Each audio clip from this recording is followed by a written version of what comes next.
Brendan Sorsby is officially heading towards the supplement. I know. He here's the thing. Here we go. Anytime Here we go.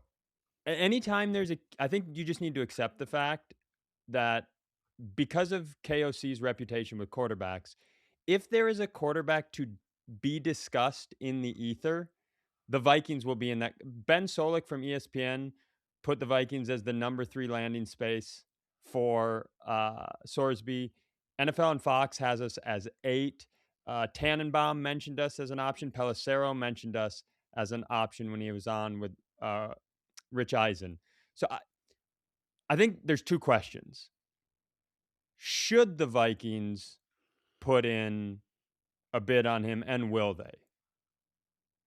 Um, yeah, okay. So it's two questions really. It's kind of morphs into one. With the wackiness that is a supplemental draft, dealing in emails, it's not like a live draft. It's like I guess you just email in what you would want to give up compensation wise, draft wise. So should the Vikings throw out maybe a third round pick?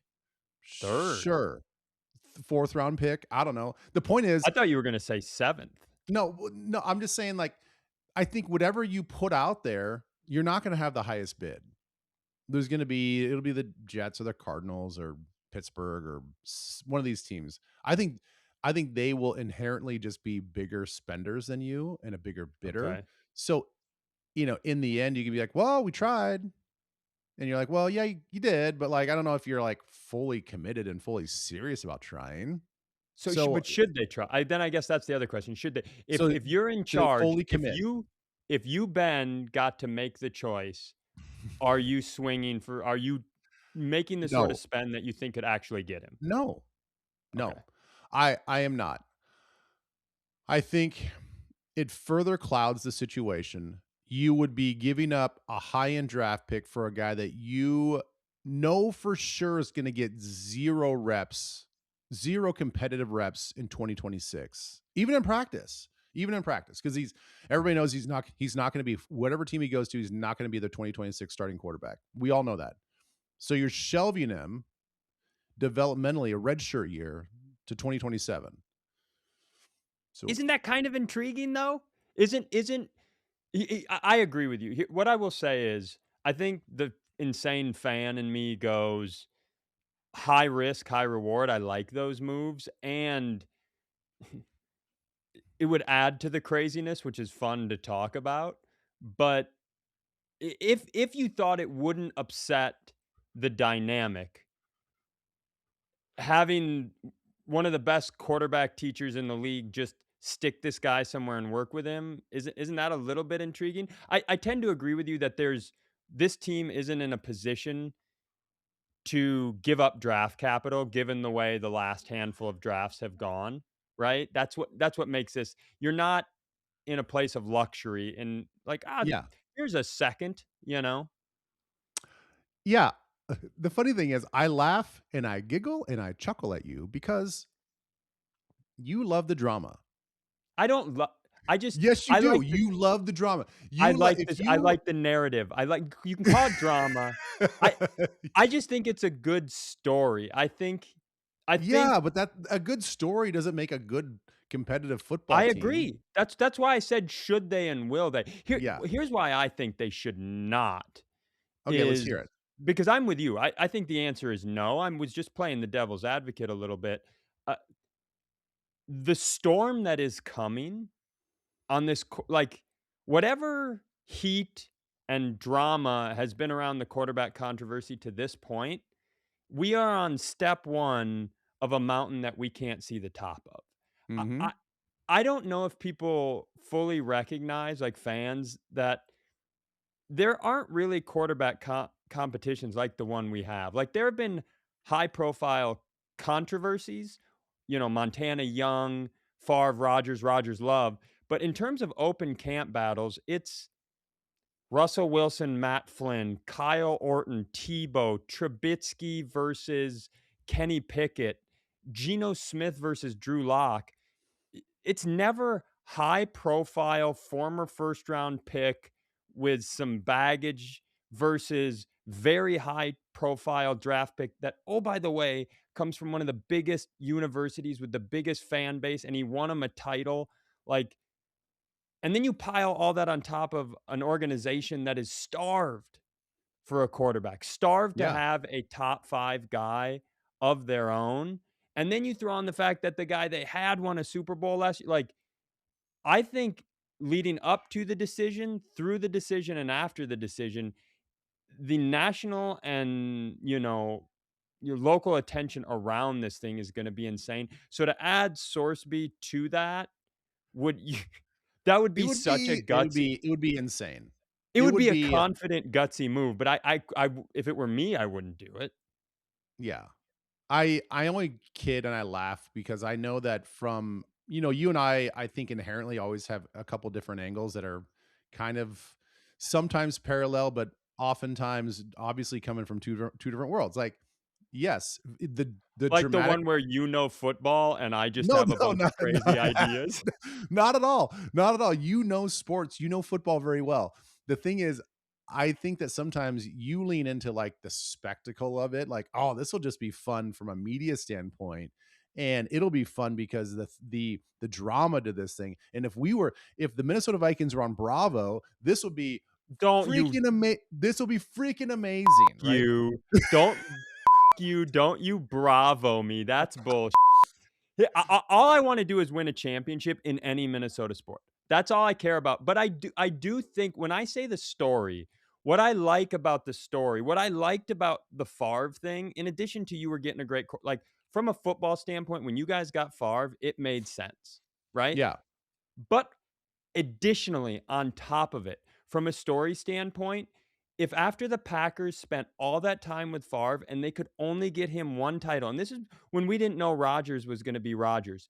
If Favre would have come to Minnesota, given us our first title, and we'd have both walked away, both fan bases, with one title from the same guy, but we only did it, we only had a year, that Yeah. story rules.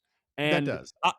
so like winning is Yes, number I guess one when for it me. happens in tandem like that, if it's a great story and it leads to success, yes, you're 100% correct. And And that's my again question with the Sorsby kid is because you see a lot of these assessments are like, he has every raw tool, he has a huge arm. If he would have gone in last year's draft, there are some people like, he's a day 1 pick, and then there's other curmudgeonies who believe he's a day 3 pick, but, to me, I think that was the question. Can the kid not do you bring somebody into a mess, but ultimately 4 years from now you go, "And that's how they got their new Fran Tarkenton." That story rules.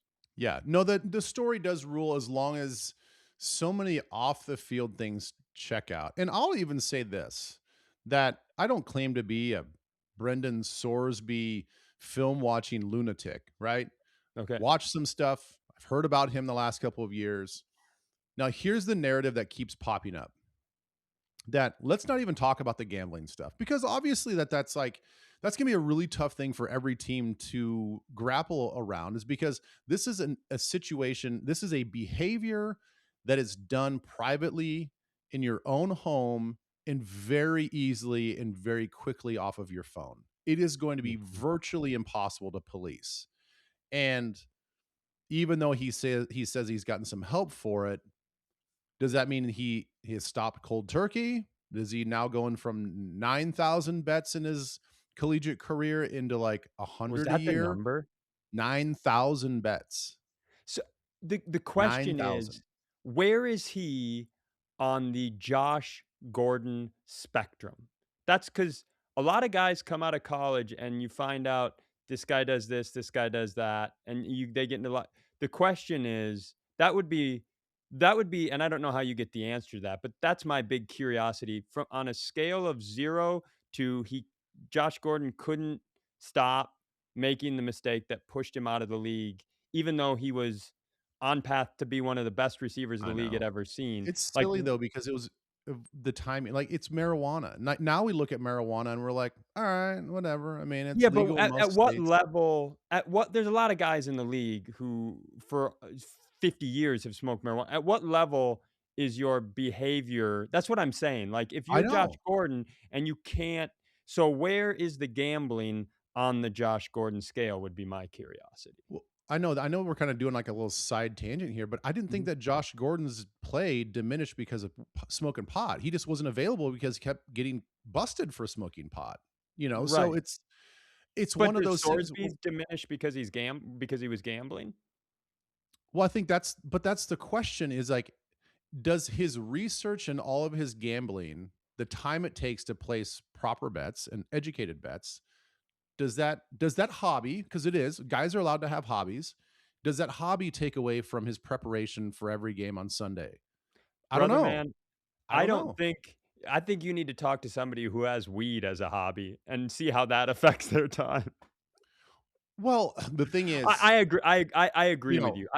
The question isn't to me, it's not the ho like, how much time, it's like, "Bro, you can't gamble." It's horrific. Like, you don't get to gamble on sports. You're gonna make millions of dollars. The question is, can you stop whatever rehab you did? Like, whatever the issue is there a clear path to stopping? Because to me, it's not about the time spent. It's like, "Bro, this is a number 1 rule in the world of professional sports. I don't even want you betting on figure skating. Walk away from it. see, I Walk away from disagree. it and get I your money." disagree. I we bring up Josh Gordon marijuana. I bet you in 10 years from now, we're gonna look back at a Brendan Sorsby sort of situation and be like, "Oh, that's what he got popped for gambling?" Gambling has taken over all of sports. I mean, FanDuel, all of the every For major sure. DraftKings, every major gambling entity. Kalshi now, which is it's legalized sports gambling. Somehow it's legalized Sure. sports gambling in Minnesota, even though we don't have legalized sports gambling, but they have a loophole, a workaround. It's going to become such a big part of the mainstream of culture that it's going to be more about management versus binary. You can't do it or you can do it. Like this guy did it, he's popped, he's suspended. It's going to be much more of like, it has this become a problem, then we'll have to deal with it. But just the act of placing bets, dude, that's just going to be part of everyday life for everybody in 10 years. For sure. Your comparison to that and how the evolution of weed has gone is absolutely correct. But I think that it lands at this place where it's the sanctity that is going to be the big challenge for the leagues is to, like the NBA with what happened with Chauncey Billups, and people have always talked about the NBA being rigged. You just deal with this optic situation. And as much as it's going to become everyday life for you and I think whatever no matter how real that gets and how much, you know, sports turns into casinos, I think the players 10 years from now are still going to be living in some version of a black and white. Like maybe it's like you don't gamble on your own sport at any level, you Yes, know. correct. You can't So you I think the hard line is you cannot gamble on your sport that you play in. Obviously, that includes your team, but if you're in college football, you can't bet on college football, period. You can bet on college basketball, you can bet on the NFL, but you can't bet on college football. I think that's going to be the hard line in the sand when it comes to like how do we incorporate what's going on culturally into everyday life, into what these guys, they're allowed to do it. You know, they are adults. This is something that some guys want to do just as hobbies and just for fun. When does it become a problem? There's a lot of gray area. Let me get back to Sorsby yeah, himself on the tell field. me, yeah, tell me if this guy's real deal or not, because that's the So real question. you just like we're taking a big high risk, high reward on Caleb Banks. I mean, it's a little bit of And the that's same. why I love that pick. Yeah, Because a little bit of the same thing. it Right. could turn the team around if he pans Right. out to be an all-pro. Right. The reason why this is so compelling with Sorsby is because his ceiling is so high. The potential is so high because he looks the part. His measurables all look the part of a prototype NFL quarterback. He's athletic and he can run and he can adapt to the modern NFL where he can throw on the run and make all of these crazy off platform throws. So he looks like a modern day NFL quarterback. The problem that I have, and this is, a stolen take really from a lot of other people, and then you watch him, and the stats do match up, that quarterbacks are paid and their legacies created in the biggest games. And in the NFL, that's from November on and into the playoffs and what happened in the playoffs. if you take, well, in the NFL, it's more like December and in the playoffs, but in college football, it's November. What have you done? What do you do in the biggest conference games that you play? And he has been terrible for 3 years and 3 seasons. His last season at Indiana, his 2 seasons at Cincinnati, he's 1-11 in November. 1-11. The last 2 years, he hasn't won a game at Cincinnati in November. And again, you could pick it apart and say, well, in certain games against BYU, boy, they had a receiver drop the ball, go in the end zone. They missed a Mhm. bunch of field goals. Like I understand that's not always on the quarterback, but at what point in time do you look at this guy and say, ultra talented, but he's missing the leadership and intangible factor that it takes to be a championship level quarterback in the NFL? And again, that remains to be seen because we haven't seen him play in the NFL. But I think there are a lot of question marks about his intangibles. We know what the tangibles are. We see that. We see the size, we see the speed, we see the big arm, we see the accurate throws. He takes care of the football. He's not a turnover machine at all. He doesn't make risky, he makes very calculated throws. But in the biggest games for Cincinnati, in the biggest games for Indiana, he has shit the bed.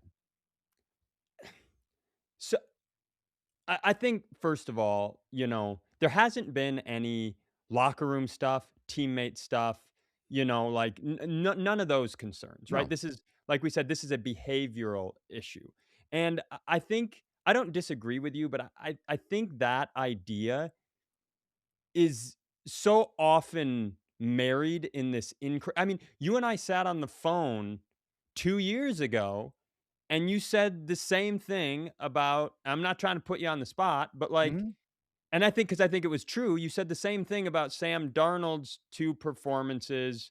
They left something to be desired against the Lions and the Rams, right? And Right. I was shouting back at you like, "Hey, man, he's never been a full-time starter in a healthy situation with a healthy team. How do we know that?" Like, we watch a whole year of shit, and sometimes in sports, we go, "You didn't do it when it mattered the most," and we never go like, "Is that a pattern?" Or like and then all of a sudden next year, he's a Super Bowl champion, and he might not have played a great game in the Super Bowl, but he played a hell of a football game in the NFC Championship, and he Right. played a hell of a Correct. couple of regular season games against that same Rams team. Mhm. And so, like, I don't like this is more broad than it is about Sorsby, but my rebuttal to that is, are we ready to forecast that level of failure and that level of inability based upon being potentially outmanned and other mistakes happening in college football? Like, I guess somebody would have to sit me down with a tape and go, for 12 straight games, here's where he did all this shit when he wasn't playing in these games. And let me show you now here, here, here, here, and here. So it may be true. I just think I have a longer leash for quarterback's ability to develop that. To me, I look at guys and I go, can you throw the hell out of the ball? Can you process fast? And are you a piece of shit in the locker room? Like, if you can process, if you've got a big arm and you're a good dude and your teammates like you, like L give me a minute on whether or not I'm going to be defined by my college performances at IU and Cincinnati.